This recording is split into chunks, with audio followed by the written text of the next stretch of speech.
We should view Islam as equally as ridiculous as Mormonism is. Tom Green has 7 wives and 20 children. He says being a polygamist is great. Ex-polygamists' wives Rowena Erickson and Donna O'Leary say that polygamy was nothing but misery. Well, despite a 100-year-old ban on polygamous marriages in this country, it having been outlawed about 106 years ago in the state of Utah, Mr. Green has elected that type of lifestyle, despite the fact that it's against the law, and he is here today with some of his 7 wives. How many men have 20 children and 7 wives, sir? Not very many. That's absolutely right. How many men have children with women that they don't take care of and they don't claim? The response is that this is an intelligent man. He maintains a household with 7 people who he referred to in a sworn complaint as wife. If God came and told you to do something, and Yes. the government of the United States told you to do something else, which would you do? Let me explain something to you. What's talking to Mr. Green is not God. What's talking to him is down a little bit lower. This case is over. As wife. Hey, Judy, Yes. if God came and told you to do something, and Yes. the government of the United States told you to do something else, which would you do? Surah 33, Al-Ahzab, the Confederates. In the name of Allah, the most merciful, the most compassionate. O Prophet, we have made lawful for you your wives whose bridal dues you have paid, and the slave girls you possess from among the prisoners of war, and the daughters of your paternal uncles and paternal aunts, and the daughters of your maternal uncles and maternal aunts, who have migrated with you, and a believing woman who gives herself to the Prophet, and whom he wants to take in marriage. O Prophet, this privilege is yours alone to the exclusion of other believers. We know well what restrictions we have imposed upon them as regards their wives and those whom their right hands possess, and have exempted you from those restrictions, that there may be no constraint upon you. Allah is most forgiving, most merciful. Of them you may put off any of them you wish, and you may take any of them whom you wish, and you may call back any of those whom you had temporarily set aside. There will be no blame on you on this account.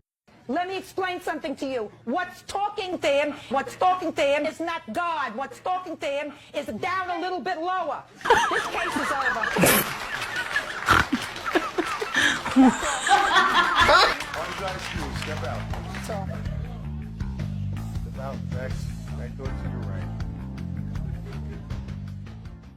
As an ex-Muslim who's now Christian, I want to let the Christians of the world know something that I feel is very important. I notice that most of you guys tend to be more familiar with Mormonism, and it's kind of viewed as a laughingstock, but when it comes to Islam, there's not the same energy. And in fact, there's kind of this energy of trying to be respectful towards Islam, which I know is starting to change, which I really appreciate. But honestly, I just feel like Islam should be viewed as just as ridiculous as Mormonism is. People talk about Joseph Smith a lot, and Muhammad is actually exactly like him. Except Joseph Smith actually had more evidence of being a prophet than Muhammad did. Joseph Smith had signatures of 12 people who claimed to have also seen the golden plates that he found, and all 12 people stuck to their statement until their deaths, even when they were excommunicated from the church for having problems with Joseph Smith. You want to know how many witnesses there were for Muhammad having an encounter with the angel Gabriel or going on the night journey?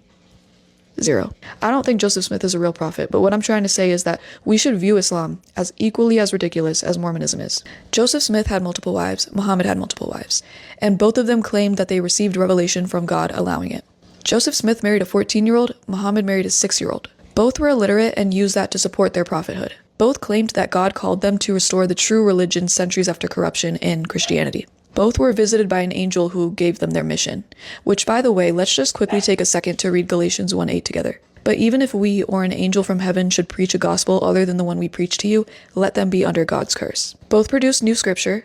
Both said their book was a divine message for the people of their land, the Quran for Arabs, and the Book of Mormon as another testament, especially for America. Both eventually built a religious plus political base, Muhammad in Medina and Joseph Smith as mayor. And Joseph Smith actually said, "I shall be to this generation a new Muhammad." He literally said that. But at least Joseph Smith never commanded his followers to unalive people. And I want to be very clear, do not attack Muslims or assume that they are all violent. They're not. Instead, we should love them as we love ourselves and try to open their eyes to the deception that they've grown up in. But let's stop with this idea of Islamophobia. There's literally nothing wrong with critiquing an ideology. People will try to suggest that you're racist for critiquing Islam when religion literally has nothing to do with race. That's just a way for people to silence you in fear of being labeled as a racist or Islamophobe. One of my family members actually reached out to me the other day accusing me of slandering Muhammad, but it's not slander when you're literally reading from the most authentic Islamic sources, the same one that Muslims themselves use. And I don't understand why when Mormons come out sharing their story with Mormonism and how they left, they're celebrated and seen as brave.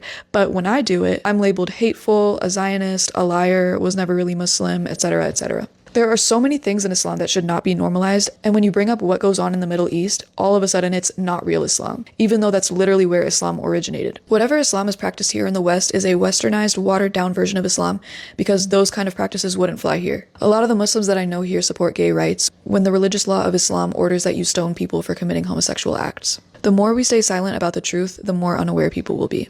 Jesus loves you, and he is waiting for you.